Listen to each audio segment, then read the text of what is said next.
Hey guys, tonight we're stepping into a world where wine talks, theater weeps, and a mysterious god naps in the town square like he owns the place. You're wandering through ancient Greece, not the postcard version, but the gritty, weird, unpredictable world of divine mischief and mortal meltdowns. The air smells like figs and fire, and somewhere in the distance, a chorus is screaming in unison. Welcome to the tale of Dionysus. It starts as all cozy bedtime stories do, with an affair between a thunder god and a mortal woman. Zeus, the lightning flinger and serial dater of myth, falls for Semele, a mortal princess with charisma, beauty, and the fatal flaw of trusting a god's promise. She gets pregnant, of course, because this is Zeus. But when Hera, Zeus's long-suffering and vengefully creative wife, hears about the affair, she doesn't just get angry. She gets mythologically petty. Disguised as an old woman, Hera whispers doubt into Semele's ear. If Zeus is really who he says he is, shouldn't he show you his true form? And because Semele is both brave and not particularly aware of what happens when a god reveals their celestial essence to a human, she asks Zeus to do just that. He does, and she explodes, instantly, in a shower of sparks and regret. But Zeus isn't about to let his divine side baby die just because mom vaporized like a citronella candle. In a move that remains one of mythology's weirdest flexes, he snatches the unborn child from Semele's incinerated womb and stitches him into his own thigh. That's right, thigh. Not belly, not back. Thigh. You, standing in the flickering glow of this moment, can almost hear the squelch. 9 months, or however long divine gestation takes.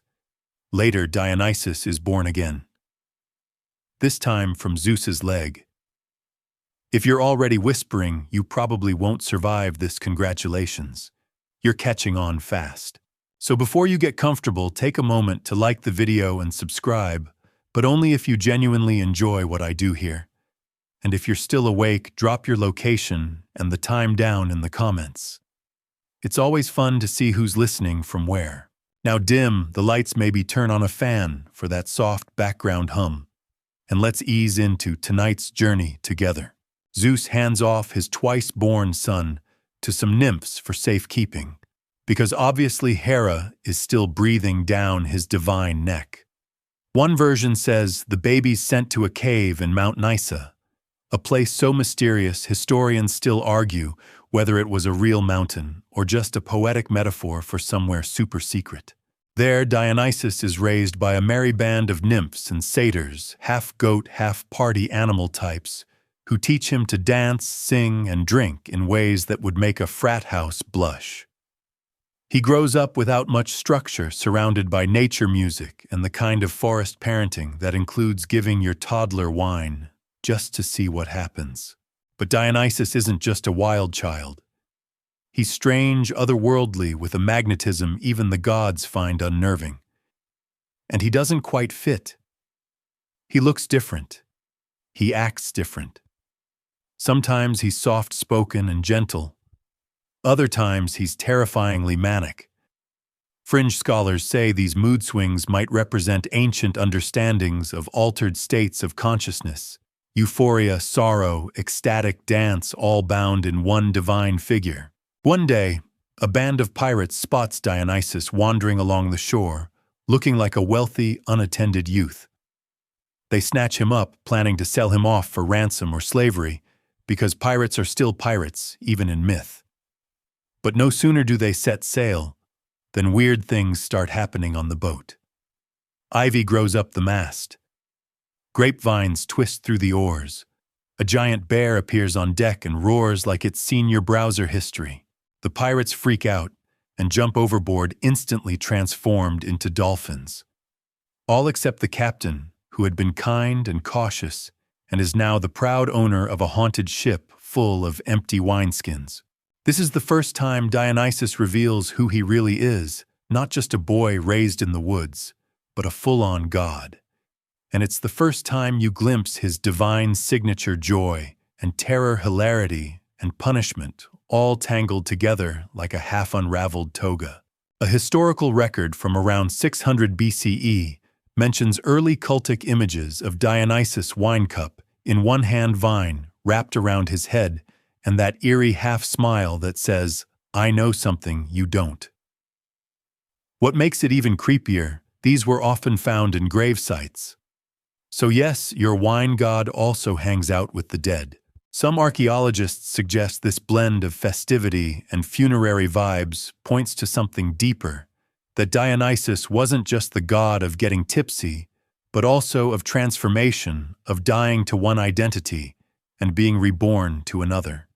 A reminder that every night, every blackout, every theater mask is a mini-death. And Dionysus, he's there for all of it. Your eyes are starting to droop, maybe. That's fine. You've survived a divine thigh-birth hallucinated pirate dolphins, and now you're being invited into the long, strange adolescence of a god who doesn't follow any of Olympus's usual rules. Just try not to fall asleep too soon. The real madness is only getting started. You're back in the shadows of Mount Nisa, or maybe not Nisa, because again, no one can agree where that even was. But wherever this place is, it's thick with trees, heavy with the scent of crushed grapes, and echoing with laughter that occasionally tips into screaming. Dionysus is no longer a baby sewn into a thunder god's thigh. He's a young man now, long-haired, otherworldly, and attracting chaos like a lightning rod in a toga. But being a teenage god of wine and weirdness isn't as glamorous as it sounds. See, Dionysus is technically divine but unofficial. The Olympian family reunion, he's not invited. Hera still hates his literal guts, and while Zeus kind of supports him, it's more of a good luck out there champ vibe than real parental involvement. So Dionysus spends his adolescence on the run, hiding in forests and valleys, a god in exile before he's even been accepted as one. This is where it gets theatrical, literally. You're walking beside him now, ducking through brush and ducking from angry villagers, and he's already performing. Not just traveling, but arriving in towns with flair disguised as different people. A wanderer, a woman, a madman, a beggar. Sometimes you blink and swear he's in drag.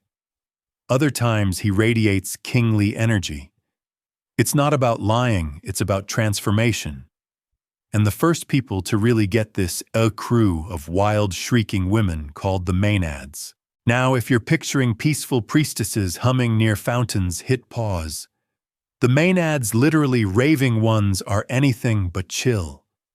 These women, touched by Dionysus's divine madness, abandon their homes, don animal skins, and run through the wilderness, dancing, howling, and sometimes, dismembering wild animals with their bare hands. You're not entirely sure if this is empowerment or just unsupervised interpretive dance, but Dionysus, he loves it.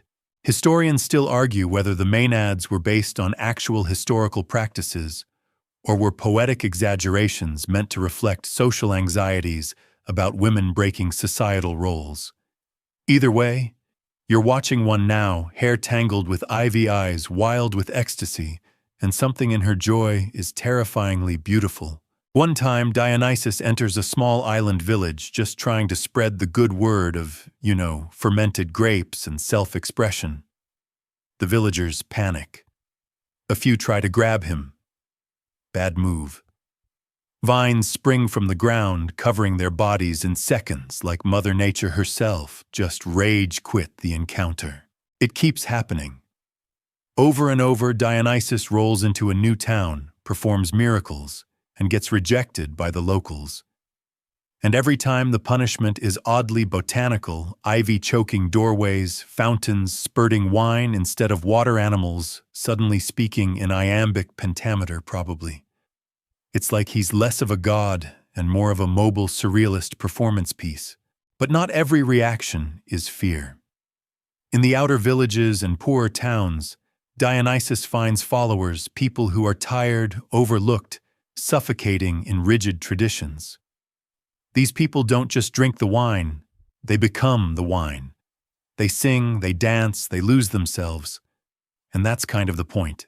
You're in one of those gatherings now, sitting on the dirt floor under a canopy of stars, surrounded by laughing peasants and whispering old women.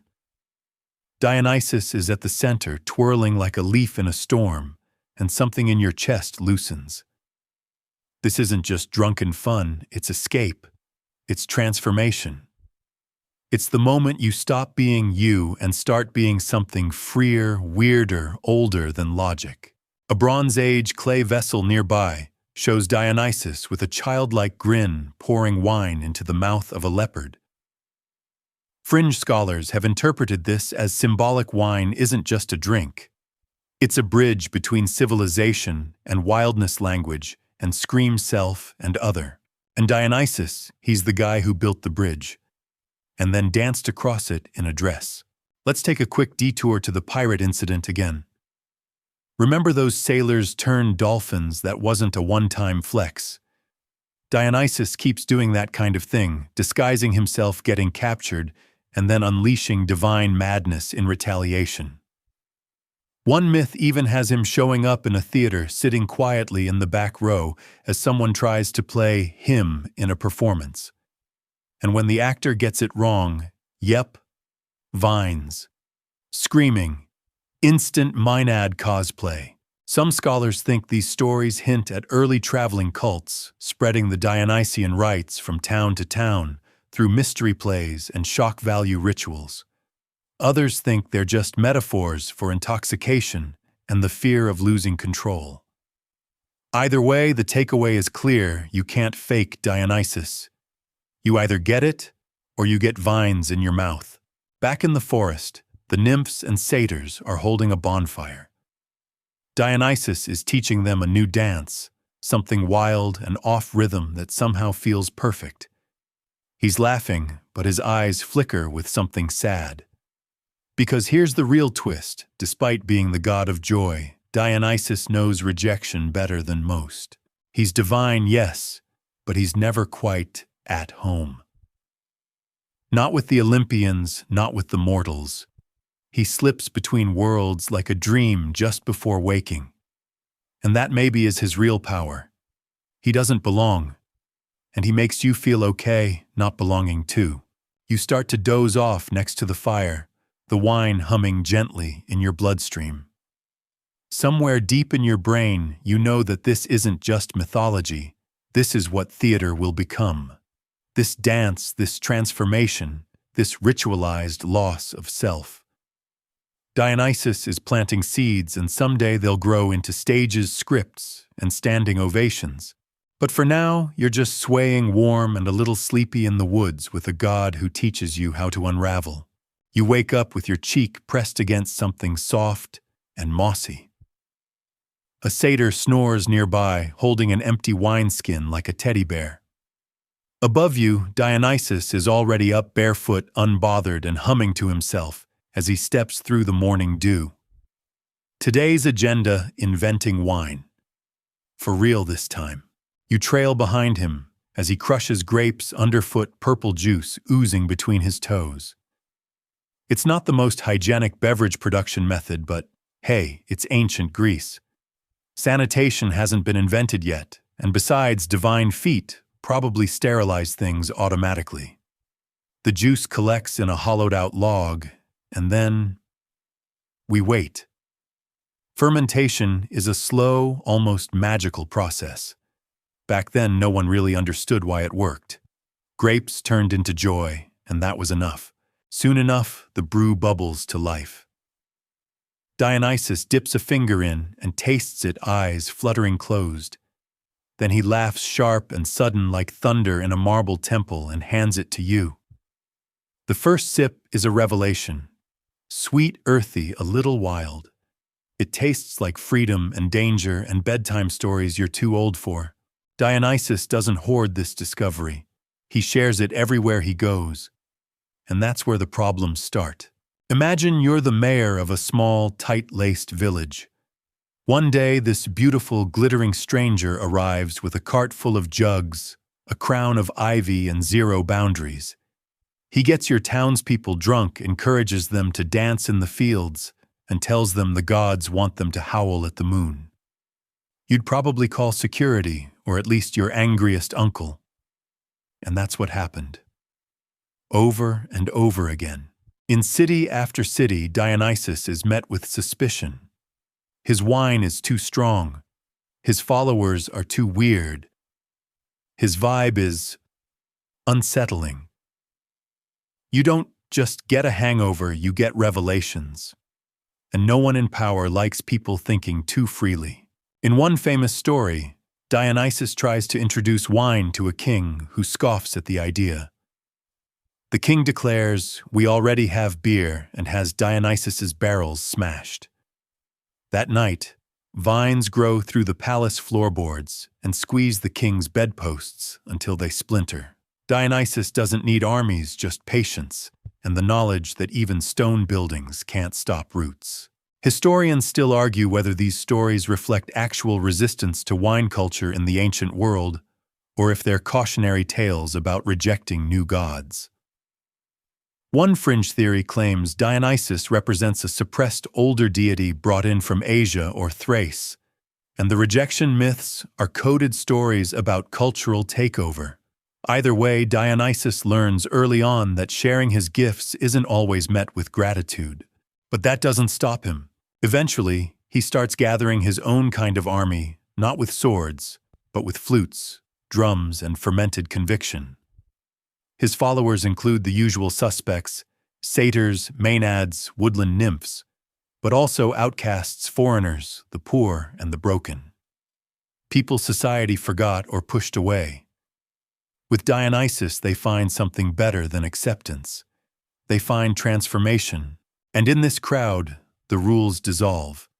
Men dress as women. Women shout like gods. Old hierarchies vanish in the dance.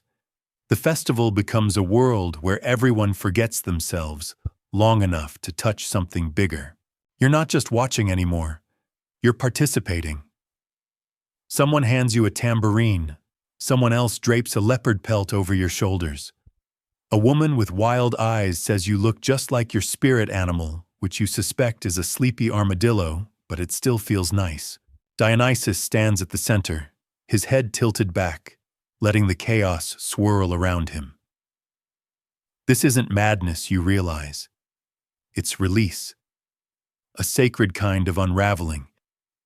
And it all started with a few squished grapes. One night during a particularly rowdy celebration, Dionysus is confronted by a local priest who calls him a fraud and demands proof of his divinity.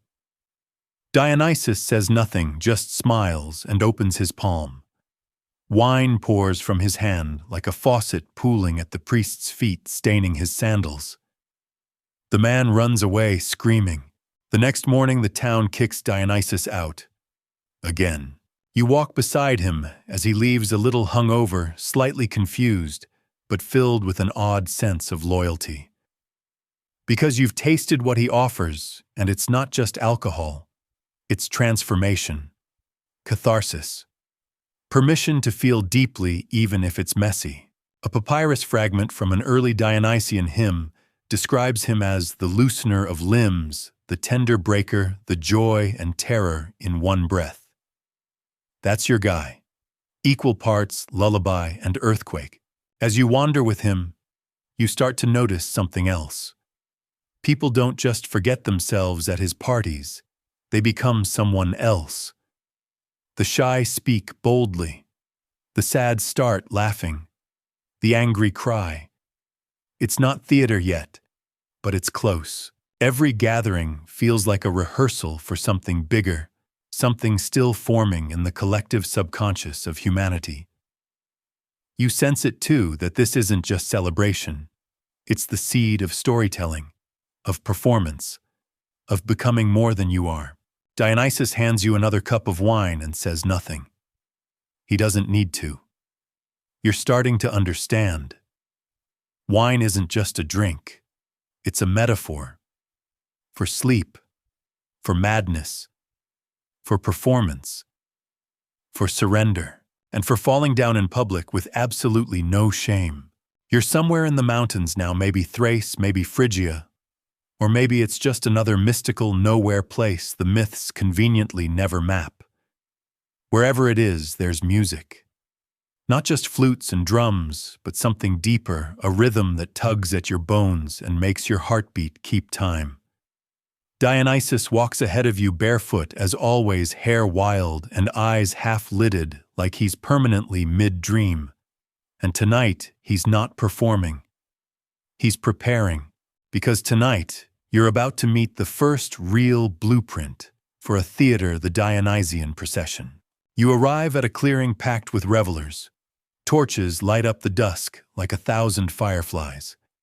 A makeshift stage of flat stones has been arranged at the foot of a cliff wall where the sound carries perfectly. Everyone is in costume. You spot a woman with antlers, a man with bird wings, and one guy dressed entirely as a piece of bread that might have been an inside joke. The line between audience and actor gone. Everyone's both. And no one's sober. And then it begins. Not a play, not yet. A ritual. Dionysus steps forward, arms outstretched, and begins to speak, not with words exactly, but with voice. Melodic, low, like a lullaby mixed with a storm warning. He tells a story of death, of rebirth, of gods who disguise themselves and men who fall apart only to find themselves again. The crowd echoes back lines, weeps when they're supposed to, and cheers like they already know the ending, which maybe they do, or maybe the ending changes every time.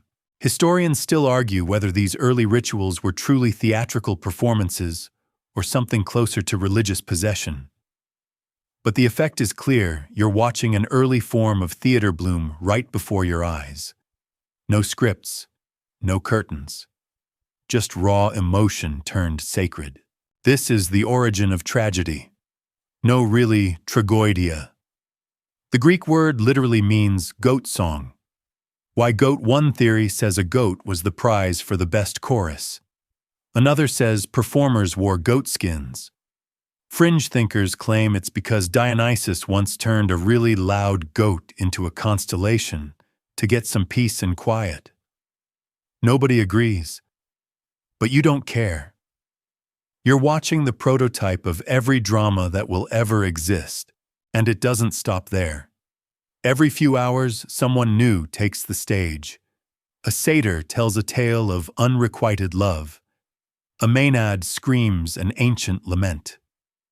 A farmer, eyes glossy with wine, performs an awkward but strangely moving reenactment of how he once lost his sandal and found a wife. You laugh. Then you cry. Then you fall asleep for a moment and wake up in the middle of a conga line of nymphs. That's just how Dionysian nights work. The next morning, Dionysus isn't there. You find him alone by a stream, quietly sculpting masks out of tree bark and clay. His hands move like he's done this 1,000 times. When he sees you, he holds one up. It's smooth, expressionless, a blank face with empty eyes. This, he says, is how truth hides. You take the mask, it's heavier than you expect. Theater, you realize, isn't just about performance. It's about transformation. Wearing a mask doesn't mean lying, it means finding a deeper truth you can only reach when no one knows who you are. It clicks those strange costumes, the wild characters, the goatskin songs. They weren't just for show. They were tools. For letting people step outside themselves, scream their pain, laugh their fear, and maybe understand something that normal life wouldn't let them touch. Dionysus places another mask beside yours, this one smiling, that eerie half-smirk of Greek comedy, and shrugs. Two sides, he says, same coin. And now it's your turn. You climb onto the stones that served as a stage last night. The others gather quiet and wide-eyed. You hold up the mask. You begin to speak. The story you tell isn't perfect. Your voice cracks. You forget a line halfway through. But the moment is alive. The crowd isn't judging. They're feeling. And for a moment, you're not yourself.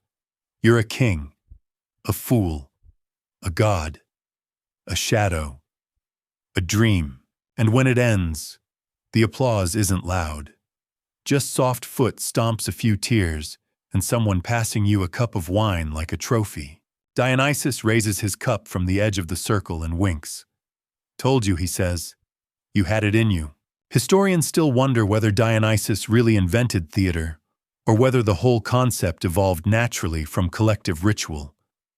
But you're starting to think that line doesn't matter.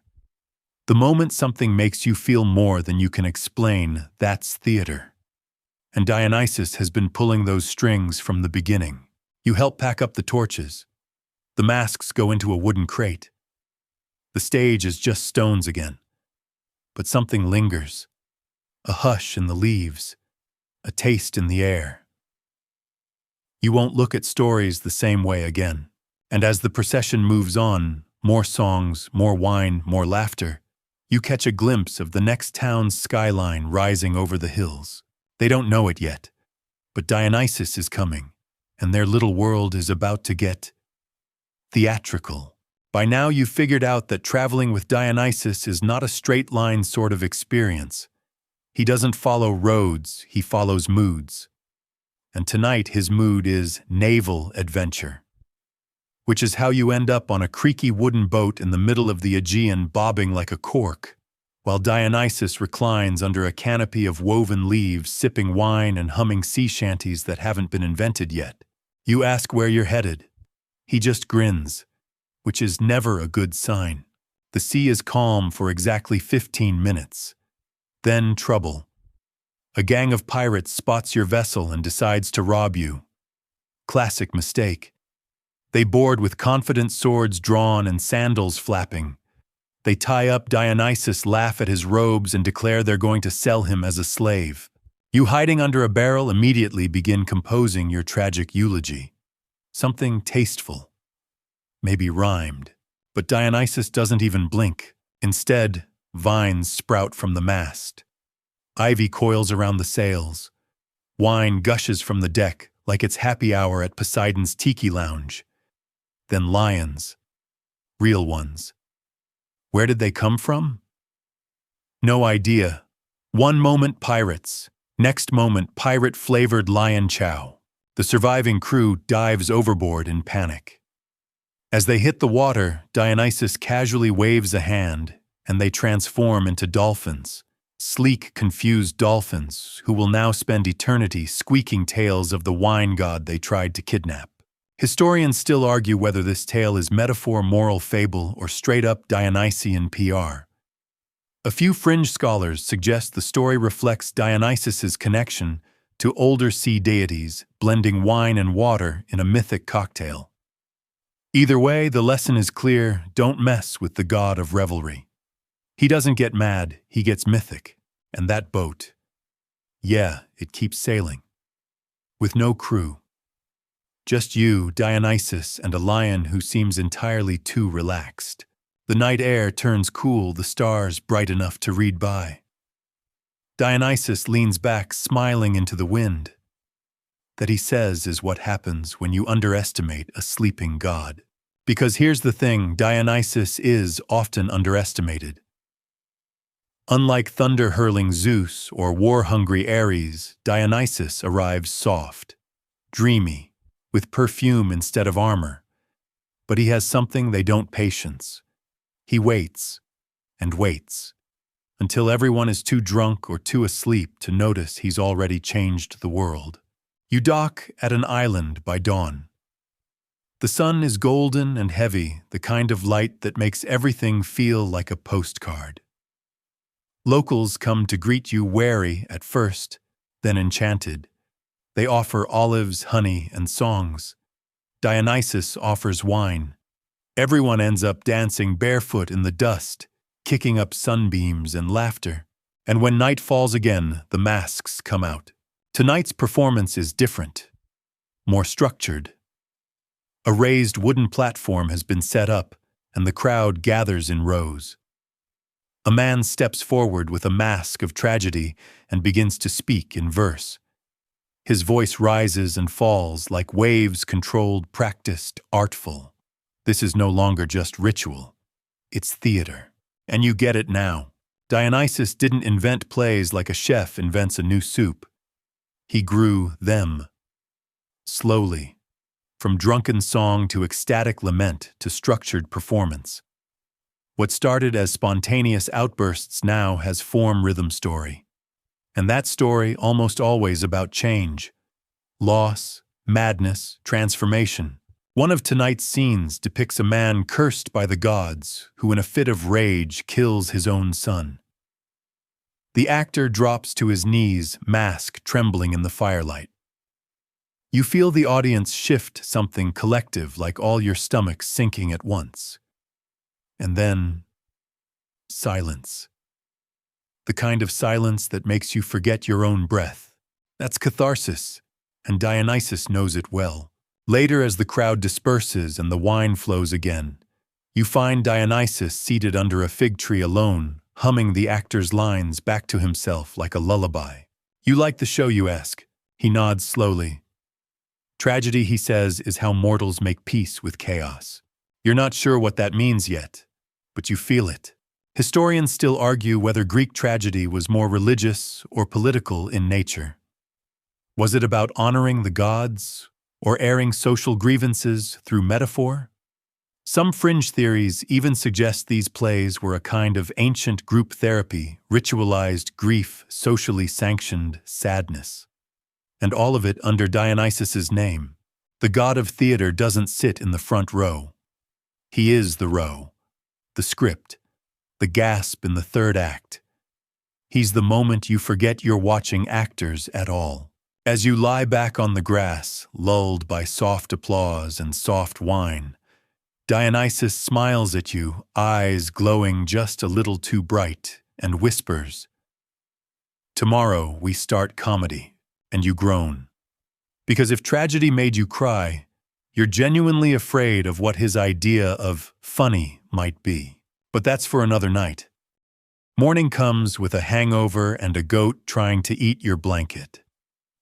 Welcome to Dionysus's comedy school, where the first rule is, if you're not ridiculous, you're not doing it right.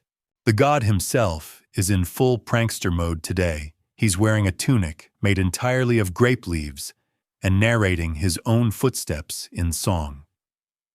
He's already declared this island a sovereign nation of Lafteria, where the national anthem is just fart noises on a lyre. You're handed a mask, wide grin, arched brows, impossibly goofy. You're told make people laugh, or at least make them snort wine through their nose. Pressure's on, but before your performance anxiety kicks in, Dionysus claps, and suddenly a troupe of actors storms the makeshift stage. They launch into a wild, unscripted play, featuring talking fish, a drunken philosopher, and something about a sheep on trial for tax fraud. It's chaotic, it's brilliant, and somehow it works. See, Greek comedy wasn't just lowbrow humor, though. Yes, it had plenty of crude jokes and questionable animal costumes. It was also razor-sharp satire, a chance to roast politicians, philosophers, and even the gods themselves. Aristophanes, the Shakespeare of old Greek comedy, once wrote a play literally called The Frogs, where Dionysus journeys to the underworld to bring a dead playwright back to fix the sorry state of Athenian theater. Yes, the god of drama wasn't impressed with the drama. Historians still argue whether comedy was meant to soothe the people or provoke them. Fringe theories claim the early comic festivals were actually cover for political rebellion disguised under layers of fart jokes and silly dances. But either way, it stuck. Because laughter disarms. It opens people up, lets truth slip in sideways, and you're next. Your routine involves a fake beard, 3 clay pots, and an improvised song about why olive oil is better than love. It should be terrible. But the crowd howls. Someone throws olives in celebration. A chicken escapes from the wings who even brought a chicken. And for the first time, you're not just performing, you're playing. Free. Dionysus watches from the sidelines, cackling so hard, he spills his wine on a satyr's tail. When the sun sets, the laughter lingers. Unlike tragedy's gut-punch comedy leaves a fizz in your bones. You still feel it as you walk with Dionysus under the stars, both of you glowing with that weird electric joy only great comedy delivers. You get it now, he says, poking you with a grape. Tragedy breaks the heart. Comedy breaks the rules. You nod, but you're also distracted by the stars. They seem brighter tonight. Maybe it's the wine. Maybe it's the dopamine. Dionysus leads you to a quiet hill overlooking the sea. Below, the torches of the departing crowd twinkle like fireflies. You know he muses comedy came after tragedy. People needed a release, a laugh after the tears, like dreaming after mourning. That's the thing about Dionysus, he's the god of opposites, of weeping and dancing, of masks that reveal and jokes that sting. He isn't just chaos, he's harmony through chaos, like a perfectly disheveled bed, or a bottle of wine just full enough to tip but not spill. Historians still try to trace whether comedy evolved directly from Dionysian ritual or grew alongside it as a counterweight to tragedy. Either way, both were celebrated at the city Dionysia in Athens, an annual festival where playwrights competed for glory. The audience voted by applause, and even politicians dared to laugh at themselves. Tonight, you fall asleep under the stars, giggling to yourself about that goat in the jury box. And that's when you hear it. Soft, distant, dreamlike singing. A lullaby made of moonlight and nonsense syllables. It weaves through your sleepy mind, guiding you deeper. The next thing you know, you're dreaming. But it's not a dream like usual. It's staged, lit, framed, like a play just for you. You walk through scenes, your childhood, your regrets, your secret crush on that barista with the freckles. And somewhere in the background, Dionysus watches, directing the whole thing with invisible threads. You're living your own tragicomedy, and in the center of it all, a mirror.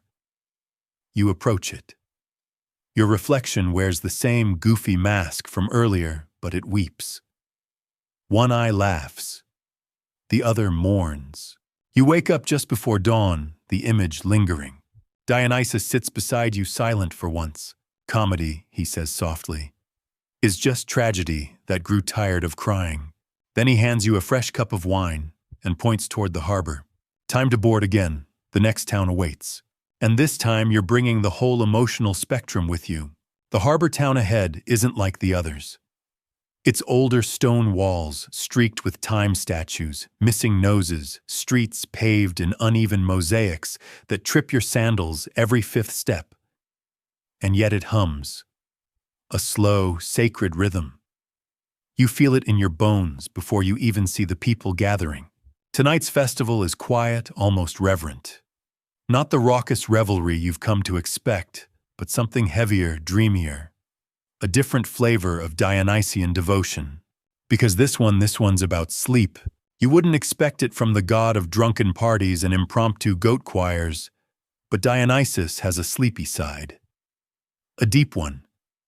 Not just napping under olive trees or dozing in a wine haze. We're talking bone-deep, soul-melting, full disconnect sleep. The kind that takes you out of your body and leaves you floating in purple fog with no memory of your own name. And in the folds of that sleep, visions, messages, madness. The locals call it the wine sleep. A sacred state achieved after ritual drinking, dancing, and storytelling when your mind finally surrenders and slips into the liminal world. They believe Dionysus walks among them in dreams, whispering wisdom in riddles, sometimes in full musical numbers. Historians still argue whether this dream state was linked to actual rituals or was later romanticized by poets with insomnia. Fringe theories suggest early temples may have functioned like psychedelic sleep chambers where participants slept their way to enlightenment. Think spa day meets spiritual meltdown. You sit on the edge of a low stone wall as the sun dips behind the hills. Dionysus joins you, uncharacteristically quiet. He hands you a drink thicker than usual, spiced with herbs that tingle your tongue and make your thoughts feel like they're breathing on their own. Soon the town square transforms. Instead of a stage, there's a wide, soft ring of cushions and woven mats. People lie down together side by side, masks still on. A flute begins thin and wandering, then voices singing nonsense songs with ancient roots. It's a lullaby for the collective soul. And just like that, you lie down too. This isn't like last night's dream. This time you drop.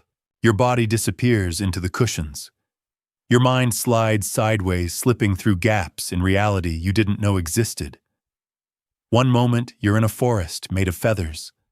The next, you're drinking honey from the skull of your old math teacher, who's also somehow your dog. It sounds terrifying, but it's not. It's oddly beautiful. Like your subconscious got a Dionysian stage pass and decided to write a play. You meet yourself in that dream. Several versions, actually. One is 7 years old and asks why you stopped dancing. Another is ancient, silent, and weeping wine. They all hold hands, and through them walks Dionysus, not with a crown of ivy this time, but with closed eyes and bare feet. He whispers a single word, shed. You wake up gasping, but not scared. Lightened, as if some heaviness slipped off your chest while you weren't looking. You're not alone. Around you, people blink slowly back into the world. Some laugh softly, some cry. One just stretches and yawns like it's Tuesday. Everyone handles dream travel differently. Did you say something in there? You ask Dionysus, who's back to sipping from a shell-shaped cup. He shrugs. Probably. I say a lot of things in dreams. Some of them stick. That's the mystery. Dionysus isn't just the god of fun. He's the god of release, of altered states. Whether through wine, trance, sleep, or stagecraft, he breaks you open to reveal something raw and essential. And sleep, it's his velvet sledgehammer. You wander the town the next morning, seeing it differently now, like it's more alive than it was yesterday. Or maybe you are. At a tiny shrine tucked between two weathered buildings, you find an old woman placing a cluster of grapes and a doll-sized pillow beside a statue of Dionysus. For dreams, she explains with a wink. Historians still debate whether Dionysus's sleep aspect came from blending with local dream gods or from his association with wine-induced unconsciousness. Some argue he overlaps with Hypnosis or even Morpheus, while others insist he carved his own sleepy niche. One thing's for sure, no god has more ways to knock you out. As you and Dionysus prepare to leave the town, he turns to you with a yawn that seems to echo through time. Sleep is a kind of theater, he says, and I have a starring role in every dream.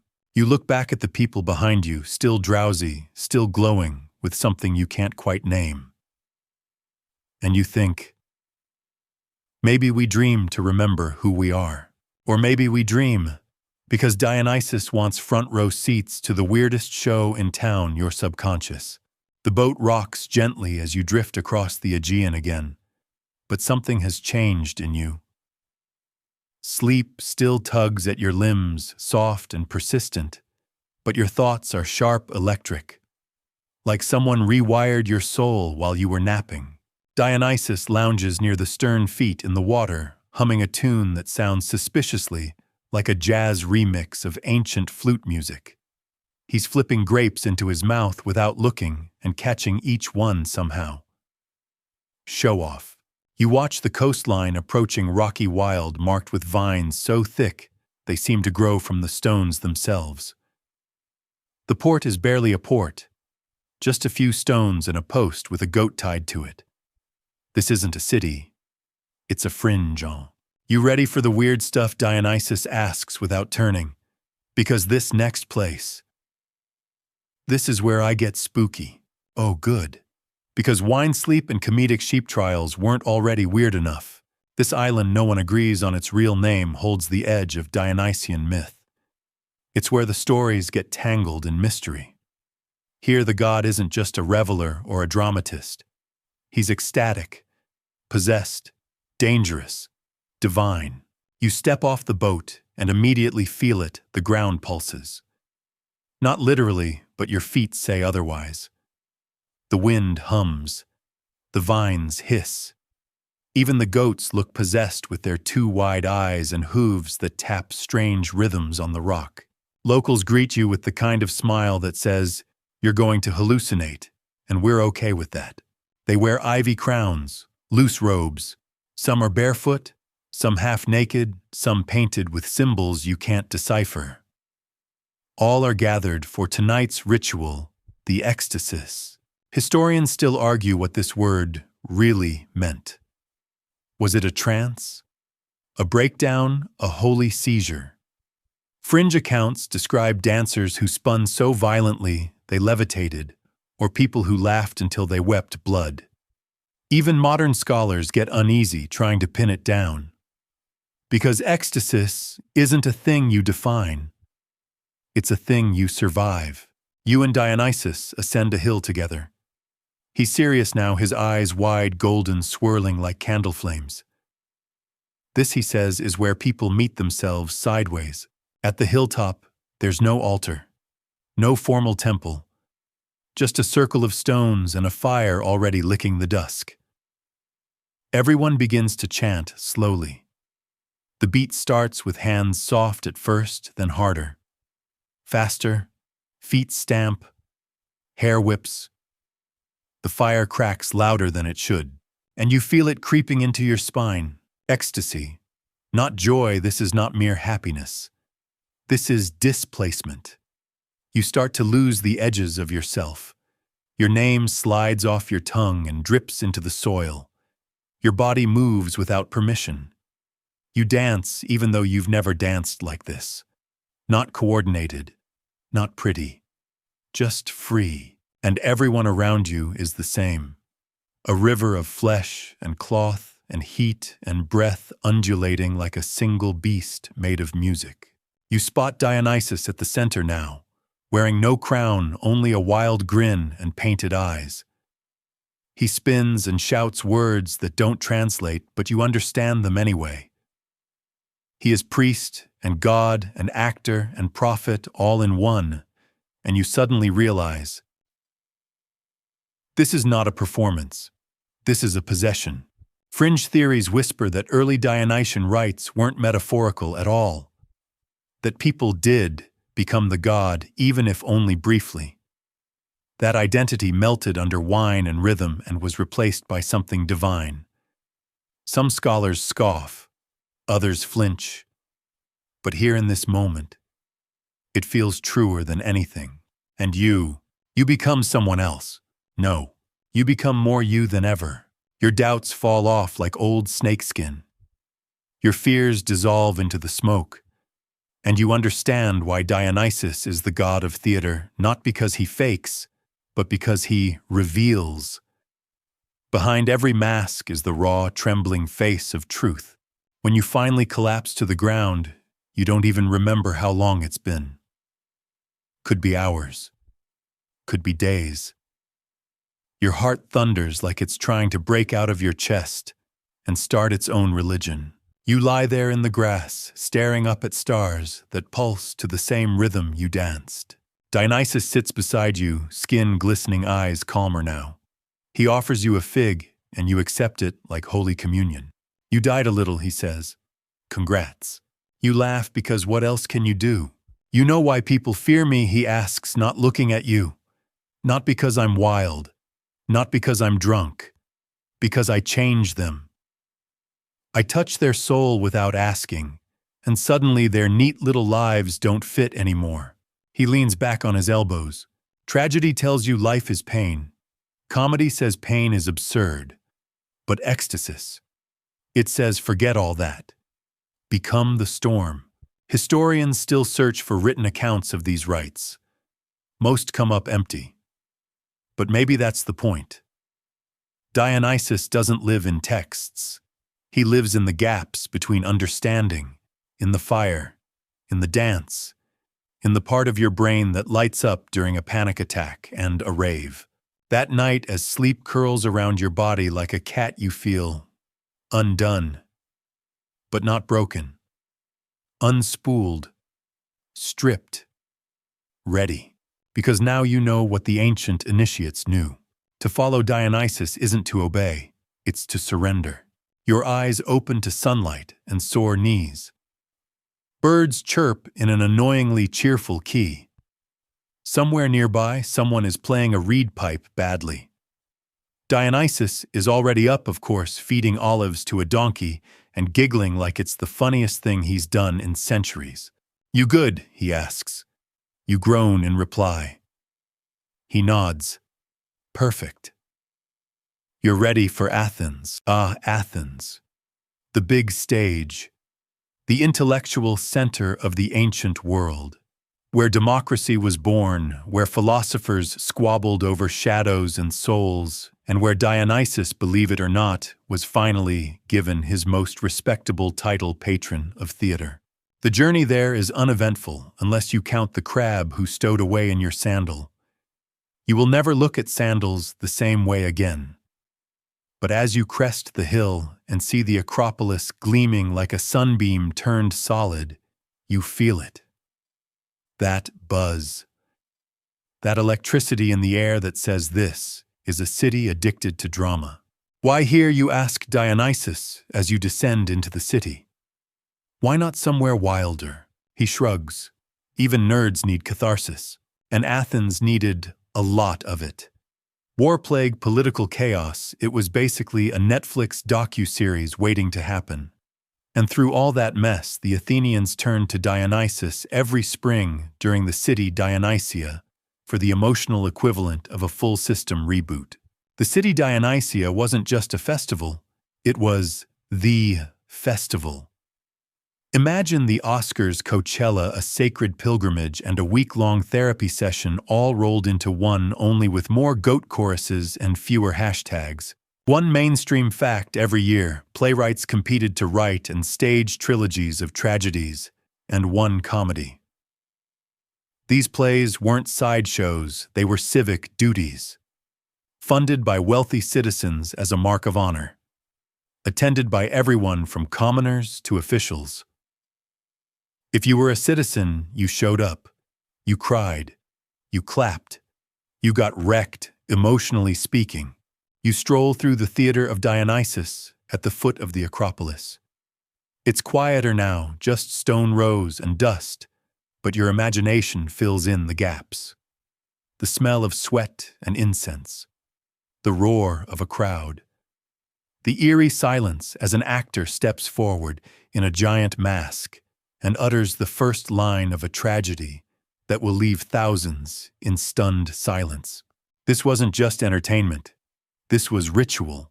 Fringe accounts even suggest some performances left people in altered states, sobbing, shaking, even fainting.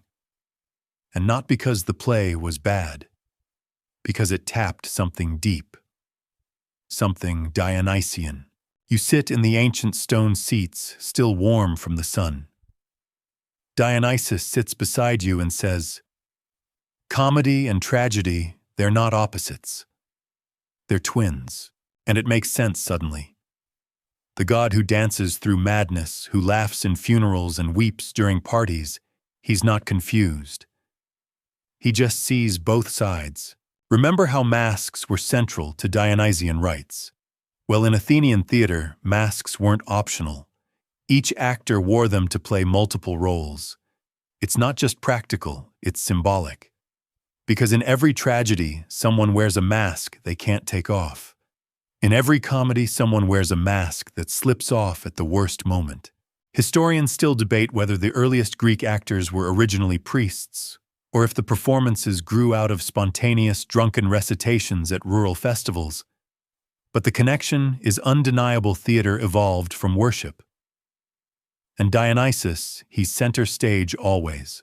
At night, you attend a mock revival performance put on by local students and eccentrics who take this kind of thing very seriously. They're dressed in robes, some of which are definitely just bed sheets. The chorus shuffles nervously, and the main actor forgets half his lines. It's awful, and it's perfect. Dionysus claps harder than anyone. It's not about polish, he whispers to you. It's about feeling. Later, as you sip watered wine and snack on fig cakes that taste like sadness and nostalgia, he leans in with that look he gets before saying something uncomfortably true. You know what's funny, he asks.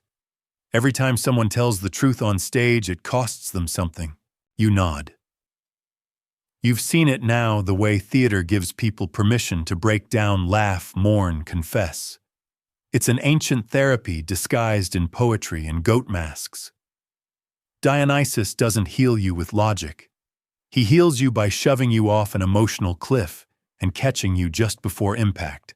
You walk through the nighttime streets of Athens still lit by torchlight and echoes of performance.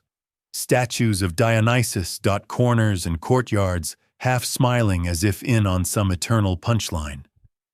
And you think, he isn't just the god of wine and drama, he's the god of being seen. When people come to the theater, they sit together. They watch stories unfold, and in those stories they recognize themselves, their fears, their mistakes, their secret longings.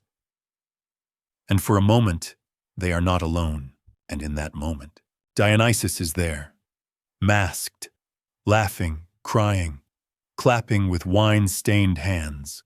You follow Dionysus through Athens's twisting alleys until you reach a small, out-of-the-way tavern dimly lit with flickering oil lamps and thick with the scent of roasted figs and stale wine. It's not the grand temples or theaters that hold the secret tonight. It's this humble place pulsing with quiet stories, laughter, and the occasional hiccup. This is where the god of wine really shines, not in public spectacles, but in the private moments where life gets messy, tipsy, and beautifully unpredictable. You sit at a worn wooden table, the surface etched with decades of lovers' initials, lost wagers, and probably one or two indecipherable curses. Dionysus orders a carafe of the local red, and as he pours, he talks about wine, about life, about why this sticky, fermented grape juice has shaped civilization more than any sword or scroll. The mainstream fact here: ancient Greeks believed wine was a gift from Dionysus himself, a divine liquid that balanced the rational mind with the chaotic soul. It was medicine's social lubricant and spiritual doorway rolled into one. Drinking wine was never about getting wasted. It was about connection, about loosening the strictures of everyday life to reveal something raw and real beneath. But here's the quirky bit. Wine wasn't always the same old grape juice you imagine. In some places, people spiced it with herbs like thyme or marjoram mixed in honey, or even added seawater to preserve it. That last one sounds gross, but apparently it created a salty kick that many loved. Historians still argue whether these mixtures were accidental experiments or intentional recipes crafted to elevate the wine's power. As you sip, you notice the laughter and chatter around you shifting. Conversations weave between politics, poetry, gossip, and philosophy, often blurring into one another. The air vibrates with a gentle chaos, voices rising and falling, glasses clinking, a bard softly strumming a lyre in the corner. It's easy to forget time here, and maybe that's the point. Dionysus leans in, voice dropping to a conspiratorial whisper. Wine is the great equalizer. It humbles kings and queens, inspires poets, and opens doors no key ever could. But be warned, it's a tricky friend. It gives freely, but it demands respect. You nod, feeling the warmth spreading inside you, a mix of the wine and something more elusive. The god's eyes gleam with mischief as he shares an old joke, the kind that's so bad it loops back to hilarious.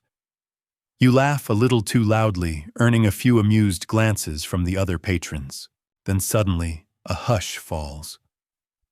A figure enters the local dream interpreter, known for weaving wine-soaked visions into prophecies that could either save or doom a soul. She moves through the room like a shadow, her voice low and hypnotic, as she recounts dreams she's heard that night. Flights over olive groves, rivers, turning to blood faces, morphing into animals. Historians debate how seriously the Greeks took these prophetic drunken dreams. Were they sacred messages from Dionysus himself? Or just the byproduct of too much wine and overactive imaginations? Fringe scholars argue the line was intentionally blurred, a sacred ambiguity that let everyone interpret their own version of the divine. You listen fascinated as the dream interpreter's words hang in the air. Wine sleep theater, all threads woven together by this mercurial god who rules not with iron but with laughter, madness, and the soft surrender of night. You finish your cup feeling the world tilt just enough to remind you that order is overrated. Dionysus claps you on the back, smiling wide and toothy. "Ready for the next act?" he asks. You smile back, a little drunk on more than just wine. Because you're beginning to understand Dionysus isn't just a god you worship. He's a force you live with, the unpredictable flicker in every celebration, every shared secret, every stolen moment of wild, reckless joy. And sometimes, just sometimes, he's the gentle voice that invites you to fall asleep, not alone, but surrounded by the beautiful chaos of the human experience. The next morning greets you with a groan and a slight headache, the kind only a night of Dionysian revelry can gift you. But as you stumble outside into the crisp dawn air, something unexpected happens. Instead of dread or regret, there's a strange peace, a quiet after the storm, like the world itself is sighing in relief. You find Dionysus sitting by a small spring, skipping stones, and humming a tune that sounds suspiciously like an ancient lullaby. He gestures for you to join him. You settle beside him, watching the water ripple in hypnotic patterns. It's here, away from the noise and madness, that you start to understand the third, less discussed domain of Dionysus' sleep. Not just any sleep, but the peculiar phenomenon of falling asleep in public. The kind of vulnerable surrender that feels taboo in most societies. The mainstream fact. Ancient Greeks recognized sleep as a sacred state, a liminal space where gods could visit mortals and souls might wander. Temples called Asclepiaea were dedicated to healing through dreams and sleep rituals. But Dionysus, ever the trickster, added a twist. He made sleep public, communal, and sometimes hilariously embarrassing. You remember stories of Dionysian festivals where people would pass out in the middle of celebrations, sprawled on the ground, or leaning against strangers, utterly unbothered. It was a social permission slip to let go, to show weakness without shame. Fringe tales go further. Some say Dionysus invented sleepwalking during these rites. People would wander through the streets in trance-like states, acting out scenes from the plays they'd seen or the dreams they'd had. This wasn't just drunken stupor, but a sacred madness, a glimpse of another realm where identity blurred. Historians still argue whether these behaviors were simply excesses of alcohol or intentional spiritual practices designed to break down social barriers. But either way, Dionysus's embrace of public sleep challenged Greek norms about dignity, control, and the body. As you watch a group nearby, a young man snoozes under a tree, snoring softly while his friends laugh and whisper stories around him. You realize that here falling asleep isn't failure. It's a statement, a rebellion against the stiff expectations of waking life. Dionysus grins. Sleep, wine theater, they all blur boundaries, he says, between self and other, conscious and unconscious, order and chaos. He tosses you a grape and you catch it. Falling asleep in public is just another kind of performance, one where you don't have to pretend. You lie back on the grass, eyes closing despite the bustling world. The sky stretches wide and infinite above, and for the first time you feel the freedom of simply being. No mask, no script, no audience. The gentle rustle of leaves, the distant laughter, the soft murmur of water all lull you deeper. Dionysus's voice fades into the background hum of the world, a whisper that promises sometimes the best way to find yourself is to lose control. And as you drift, you understand the god of theater wine, and falling asleep in public isn't just a symbol. He's a call to embrace life's beautiful chaos, awake or dreaming. You awaken from that grassy nap, with a curious feeling like you've glimpsed something just beyond the edge of your senses. Dionysus is there as always, his grin somehow both mischievous and comforting. Ready for the wildest part, he asks, eyes twinkling like a cellar full of aged wine. You follow him out of Athens, into the tangled embrace of forests, where the city's marble gives way to moss and shadows. This is Dionysus's territory in its rawest form, the wilderness where humans and gods brush shoulders, and the line between civilization and chaos blurs like spilled wine on a toga. The mainstream fact is that Dionysus was closely linked with nature and fertility, often depicted surrounded by vines, wild animals, and frenzied followers called maenads or bacchantes. These women, and sometimes men, would enter ecstatic states through dancing music and intoxication, sometimes described as losing themselves to divine madness. Here's the quirky tidbit. Some scholars suggest that these rites involved something akin to controlled chaos, ritualized frenzy that could be as terrifying as it was liberating. The maenads were said to tear apart animals with their bare hands in a ritual called sparagmos, and then feast on the raw flesh, omophagy, symbolizing death and rebirth. Thankfully, historians still debate how literally this should be taken. Some think it was metaphorical or exaggerated by outsiders. As you step deeper into the forest, you hear the faint thump of drums and the wild cries of dancers. You catch glimpses of flickering torches and swirling robes as the maenads whirl in a trance-like state, their faces flushed with ecstasy and exhaustion. The air vibrates with a primal energy, raw and unfiltered. Dionysus pulls you into the circle. You feel your heartbeat quicken, your body swaying to rhythms older than memory. There's a heady mix of fear and exhilaration as you join the dance, losing track of time and self.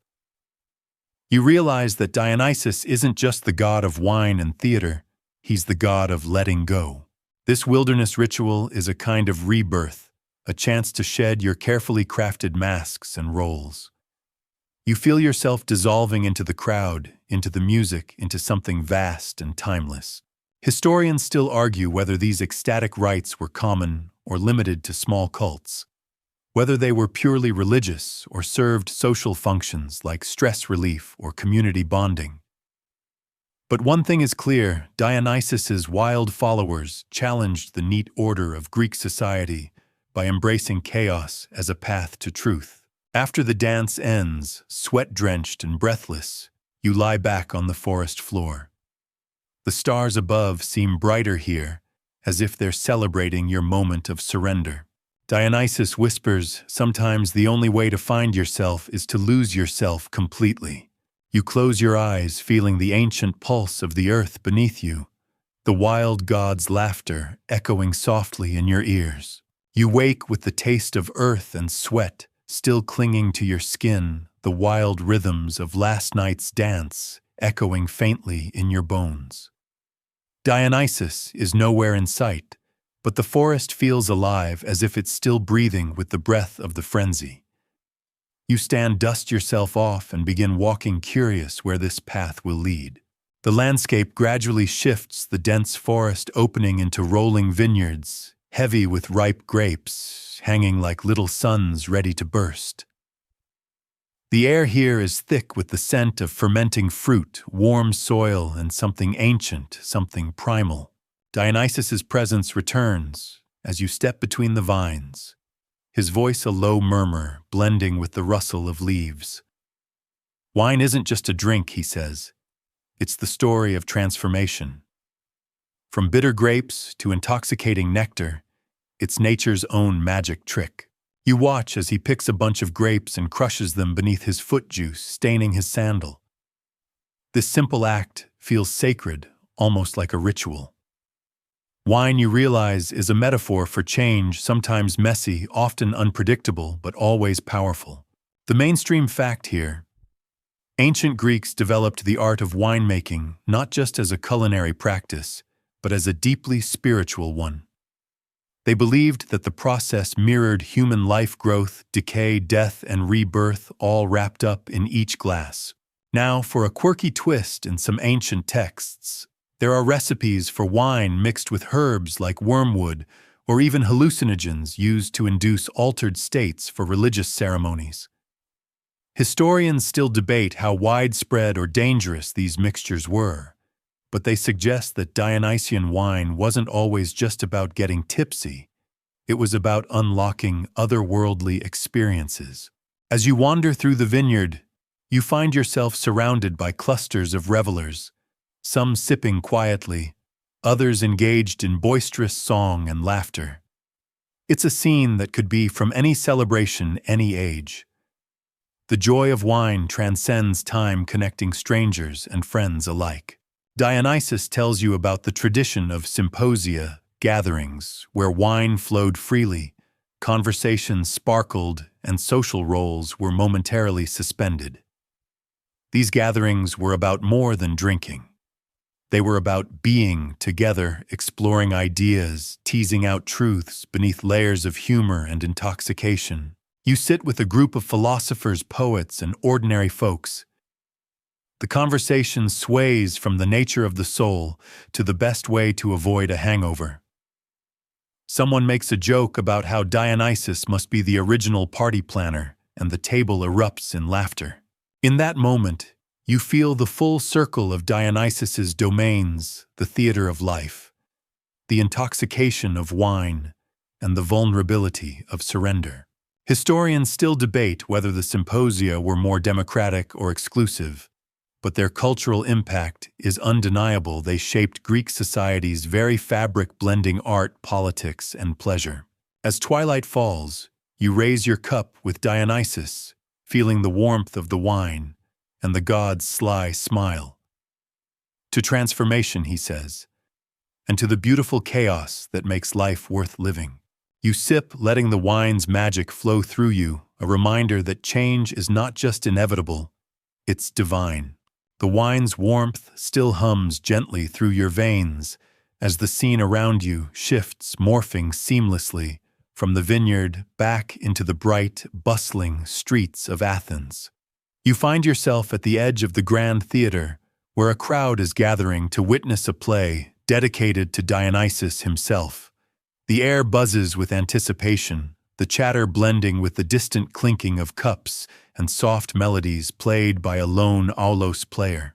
You take your place among the audience, the wooden benches creaking under the weight of centuries of spectators who came before you, all drawn by the god who ruled over theater wine and the strange public vulnerability of sleep. The mainstream fact is that Dionysus is credited as the patron god of theater.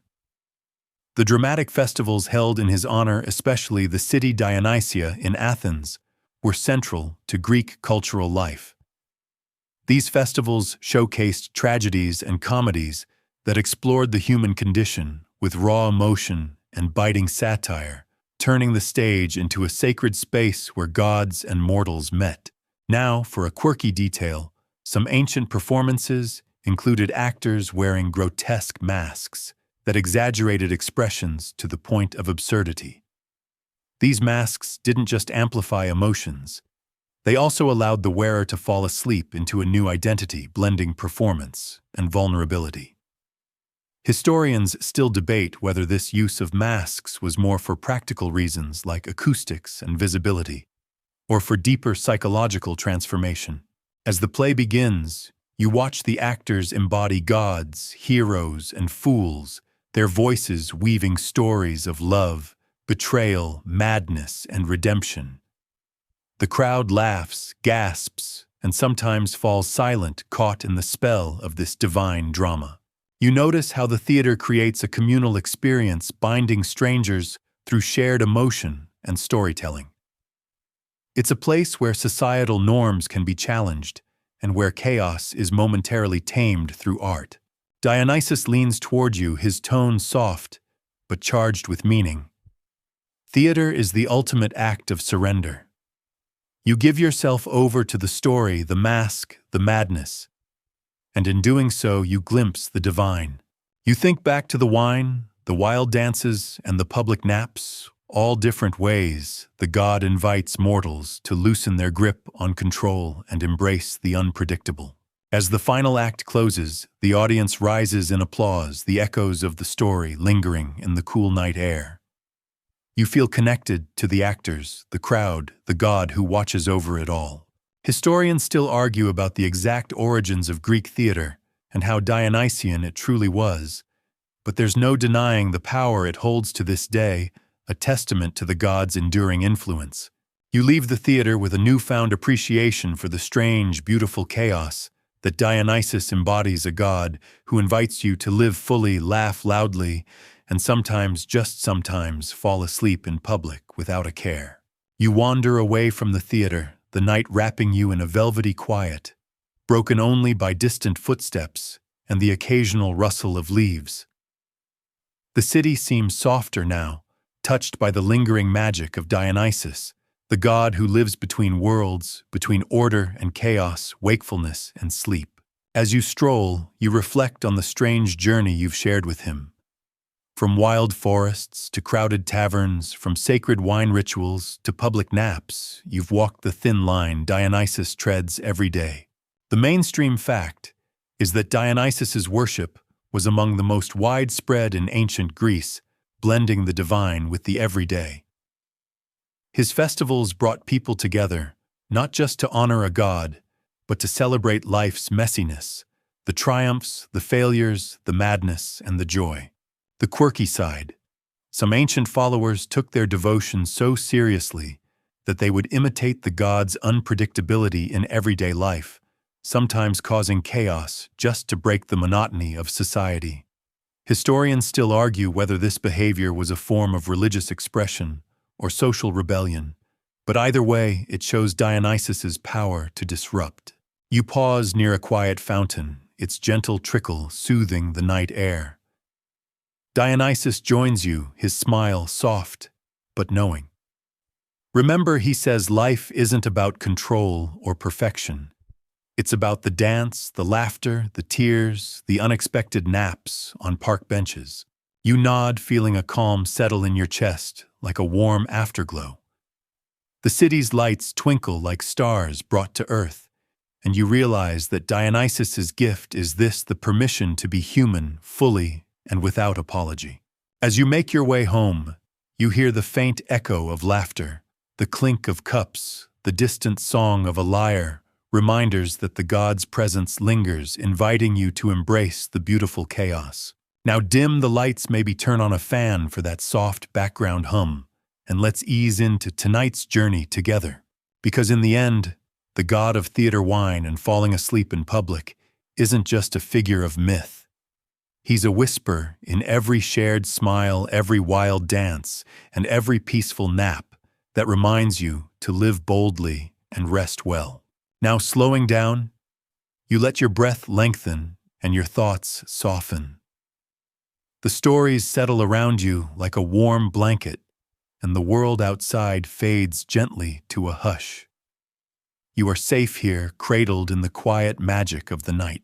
Imagine the soft flicker of candlelight, casting playful shadows on your walls, the gentle rustle of leaves in a summer breeze, and the faint murmur of distant voices fading into dreams.